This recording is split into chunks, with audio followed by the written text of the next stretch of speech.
प्यारे बच्चों, वर्ग 10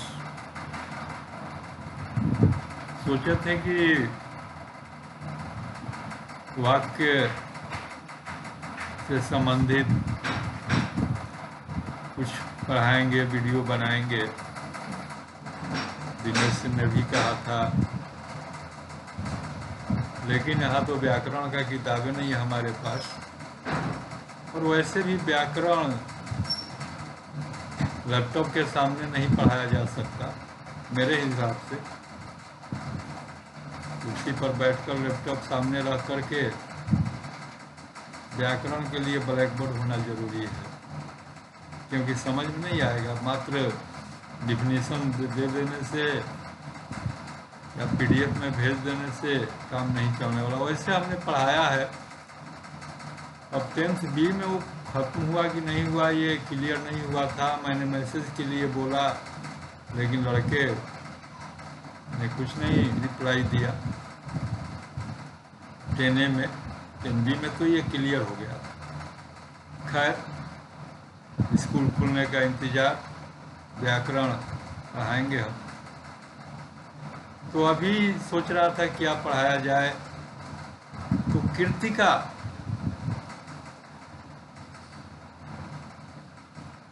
से ही हमने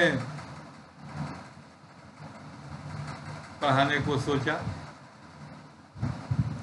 पढ़ाना तो है, जितना हम पढ़ाएंगे, क्वेश्चन आंसर लिखवाएंगे, बिफोर रहेंगे, उतना तुम लोगों के लिए बेहतर होगा, क्योंकि समय हो जाएगा, मिलेगा बहुत समझने के लिए, पाठ को समझने के लिए, क्वेश्चन आंसर को याद करने के लिए। तो आज हम कृतिका में दूसरा पाठ, जॉर्ज पंचम की नाक, पढ़ाने जा रहे हैं। तो ये कहानीकार कमलेश्वर की रचना है ये, और इसमें नाक शब्द पर बल दिया गया है। नाक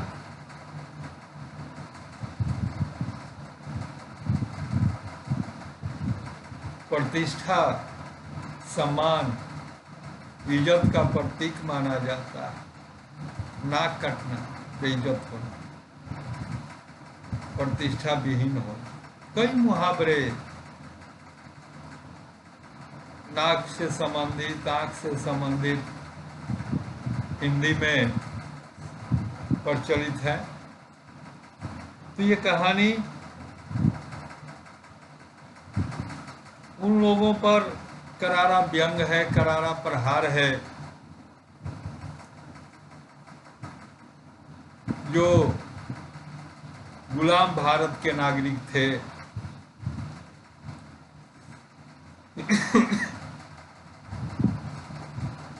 और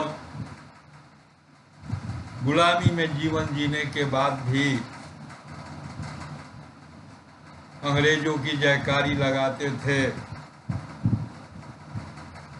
और उन पर आकर्षित थे। कई पहलुओं को लेखक ने इस पाठ में उजागर किया है। एक तो गुलाम मानसिकता, विदेशी आकर्षण, इसका मुख्य उद्देश्य है, करारा व्यंग कह सकते हैं हम, लेखक इस पर कर रहा है। दूसरी, व्यावसायिक पत्रकारिता पर भी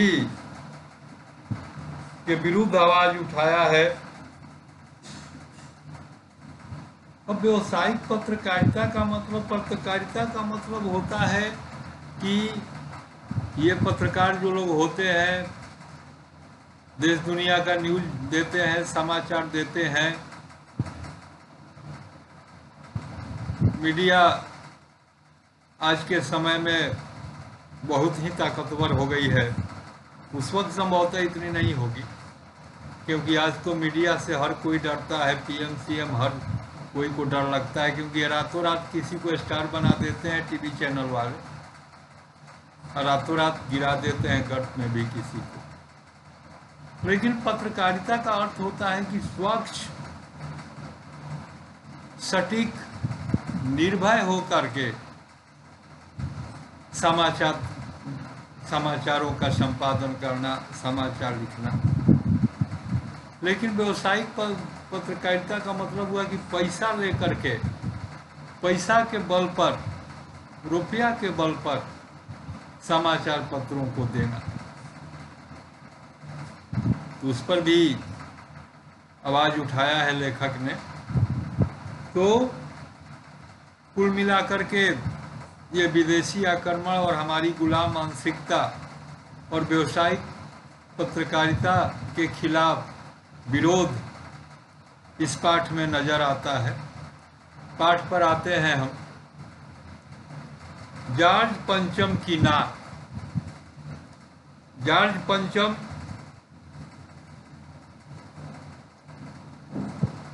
कौन थे?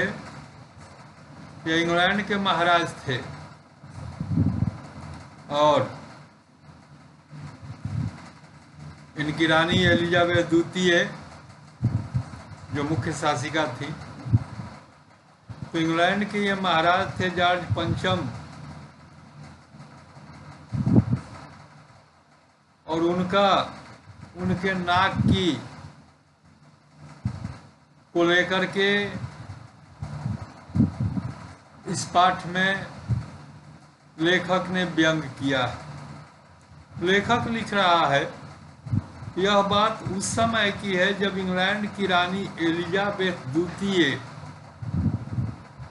और उनके पति जॉर्ज पंचम हिंदुस्तान पधारने वाली थी। अपने पति के साथ ब्रिटेन की महारानी एलिजाबेथ द्वितीय अपने पति जॉर्ज पंचम के साथ भारत आने वाली थी। अब चूंकि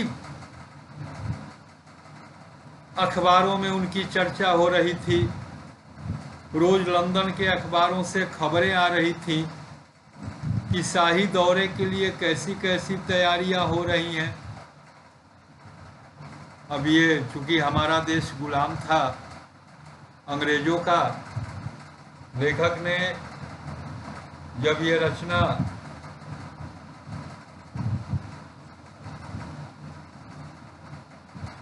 लिखा, निकालो तो इसको, जब अंग्रेजों ने, सॉरी, वो मोबाइल से पढ़ा रहे हैं, मोबाइल और आके किताब गायब हो जाता है, बड़ा समस्या है। तो देख सकते हो ये मोबाइल है और इसी में किताब है, तुम्हारा डाउनलोड किया गया है। किताब तो है कबर्ड में, स्कूल में। लड़का एक दिन गया भी तो पता दूसरा किताब लेके चला है, तो और बीच बीच में गायब हो जाता है, तो ब्रेक लेना पड़ता है, छोटा सा ब्रेक। तो खैर, और वैसे भी मोबाइल वाले आदमी हम हैं नहीं, हम लोग तो अपना टिपटिपवा मोबाइल चलाते हैं। ये बड़ा तो है, ये सब घर में लड़का लड़की की अपना पढ़ा पाते हैं ना, तो ये भी हमारे लिए मुश्किलें था ऑनलाइन अब वीडियो बना के पढ़ाना। हमको तो सब सेट करके दे दिया जाता है, बैठा दिया जाता है। खैर, तो लंदन के अखबारों में चर्चा आ रही थी, खबरें आ रही थी, भारत के अखबारों में चर्चा हो रही थी कि शाही दौरे के लिए कैसी कैसी तैयारियां हो रही। शाही दंपति, शाही परिवार माने राज परिवार भारत आ रहे थे, और एक तरह से देखा जाए तो वो भारत के भी राजा थे, क्योंकि हमारा तो अपना कोई शासन तंत्र था नहीं, हमारे अपने कोई राजतंत्र नहीं था, डेमोक्रेसी नहीं था, अधिनायकवाद नहीं था। ये जितने भी शासन के तंत्र होते हैं, भारतीयों का एक भी तंत्र यहाँ नहीं था। ये ब्रिटेन का शासन था हमारे ऊपर, अंग्रेजों का प्रभुत्व था हमारे ऊपर, और भारत के मालिक मलकिनी आ रहे थे, उनके ऑफिसर, उनके नौकर जाकर कह सकते हैं यहाँ शासन करते थे। वो लोग तो बकिंघम पैलेस में रहते थे। तो सवाल है कि राजा रानी आ रहे हैं इस देश के, तो यहाँ उनके तैयारी कैसी हो रही है। ब्रिटेन के अखबारों में से खबरें आ रही थी, यहाँ के अखबार भी जो भारत से प्रकाशित होते थे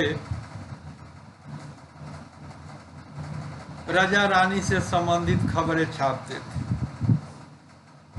लंदन के अखबारों से खबर आ रही थी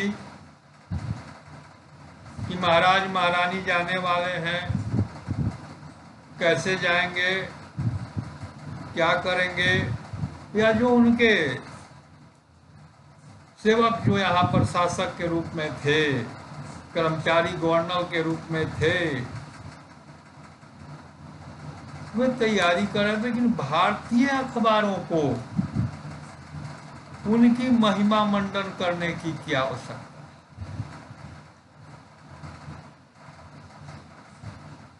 वे तो भारत के थे। महारानी आती तो लोगों से विरोध करने के लिए लिखते, भारतीयों को आजाद करने के लिए लिखते, अंग्रेजों के शासन, उसके शासन तंत्र के अत्याचार के बारे में लिखते, सत्ता के दुरुपयोग और भारतीयों के त्रस्त जीवन के बारे में लिखते। ये कैसी पत्रकारिता। अखबार छाप रहे हो, आप भारत के हो, भारत के लोगों की बात नहीं। हमने शुरू में कहा कि ये पत्रकारिता के खिलाफ भी कहीं आवाज उठाया गया है इसमें कमलेश्वर के द्वारा। आप लिख रहे हो रानी एलिजाबेथ का दर्जी परेशान था, दर्जी कपड़ा सिलने वाला, कपड़ा बनाने वाला, कि हिंदुस्तान, पाकिस्तान और नेपाल के दौरे पर रानी कब क्या पहनेंगी। उनका सेक्रेटरी और शायद जासूस भी उनके पहले इस महाद्वीप का तूफानी दौरा करने वाला था। आखिर कोई मजाक तो था नहीं, जमाना चूंकि नया था।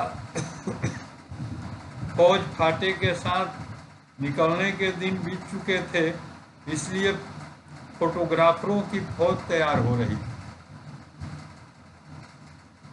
अब वो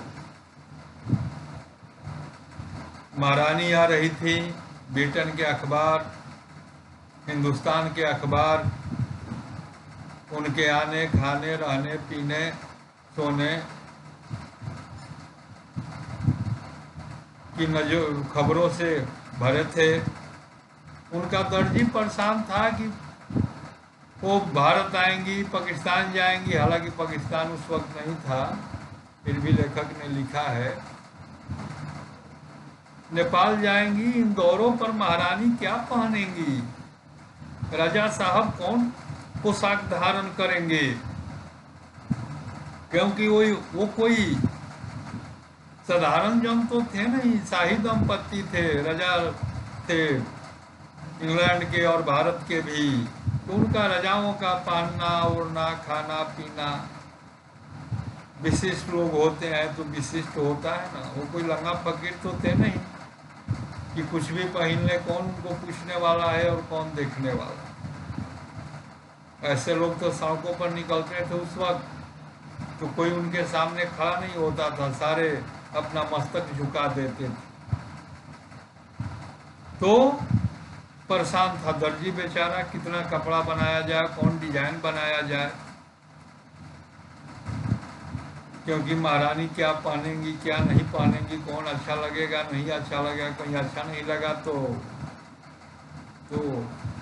दंड भी मिल सकता है। उनका सेक्रेटरी, सचिव और जासूस उनके पहले इस महाद्वीप का, भारतीय प्रायद्वीप का तूफानी दौरा करने वाला, उनका जो सेक्रेटरी और जासूस था पहले आकर के यहाँ का सब चेक करने वाला था कि राजा रानी के लिए क्या व्यवस्था है, रहने खाने की, घूमने फिरने की, सब ठीक है, कहीं सुरक्षा के उपाय सही हैं, नहीं तो फिर मुश्किल हो जाता। तो उससे पहले वो तूफानी दौरा करने वाला कि कहीं उनको डर तो नहीं, कहीं तकलीफ तो नहीं, तो फिर मुश्किल हो जाएगा। आखिर कोई मजाक तो नहीं था, जमाना नया था, फौज फाटे के साथ निकलने के दिन बीत चुके थे। लेखक लिख रहा है कि जमाना नया था, अब फौज के बीच, सिपाहियों के बीच, बंदूक तोपों के साथ चलने का जमाना नहीं रहा। फोटोग्राफर की फौज तैयार हो रही थी कि जहाँ जहाँ राजा रानी जाएंगे फोटो खींचे जाएंगे, उनका खाने का, घूमने का, मिलने का। तो फोटोग्राफरों की फौज तैयार हो रही थी, फौज नहीं तैयार हो रही थी, सेना की फौज नहीं तैयार हो रही थी। क्यों? लेखक लिख रहा है कि जमाना बदल गया, अब बंदूक का तोप लेके चलने वाला नहीं, अब फोटोग्राफर, अब वीडियो कैमरा लेके चलने वाला युग आ गया है। इसलिए फोटोग्राफर की फौज तैयार हो रही थी।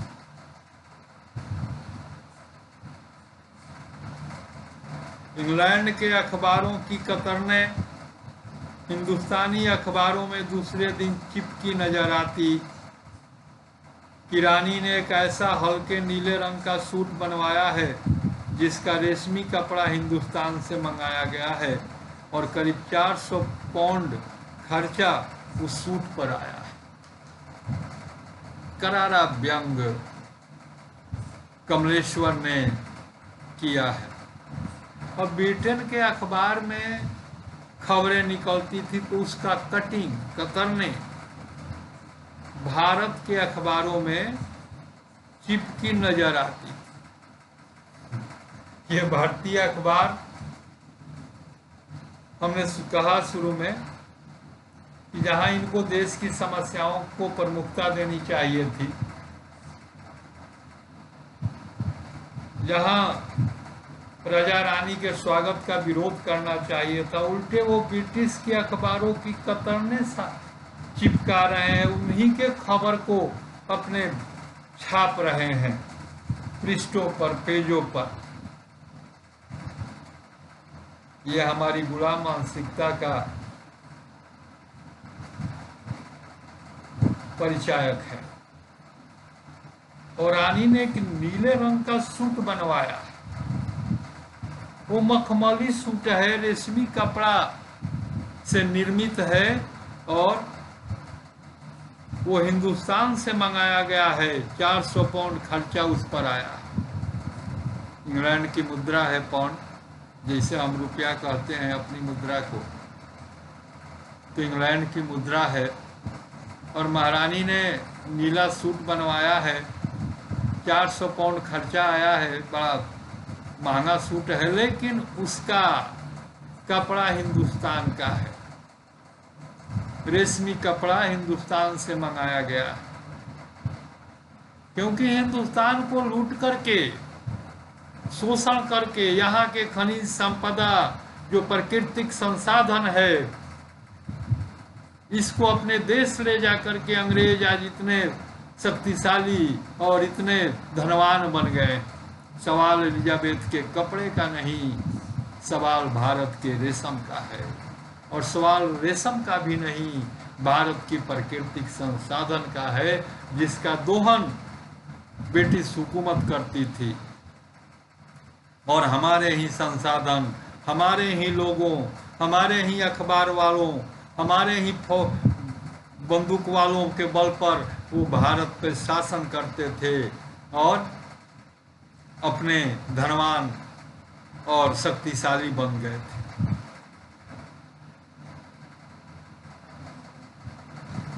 बस इतना ही, बाकी तो आगे देखेंगे।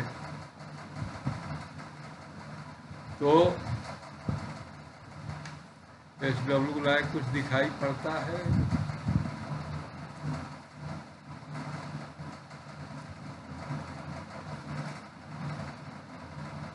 हाँ, एक महत्वपूर्ण प्रश्न है। कहानीकार कमलेश्वर ने प्रस्तुत रचना के माध्यम से किस पर व्यंग किया है? हमने अभी बताया बच्चों, गुलाम मानसिकता, अखबार, इसका जिक्र किया। यही आंसर लिखना है, तो इसको लिख लो। कहानीकार कमलेश्वर ने प्रस्तुत रचना के माध्यम से किस पर व्यंग किया है, स्पष्ट करें।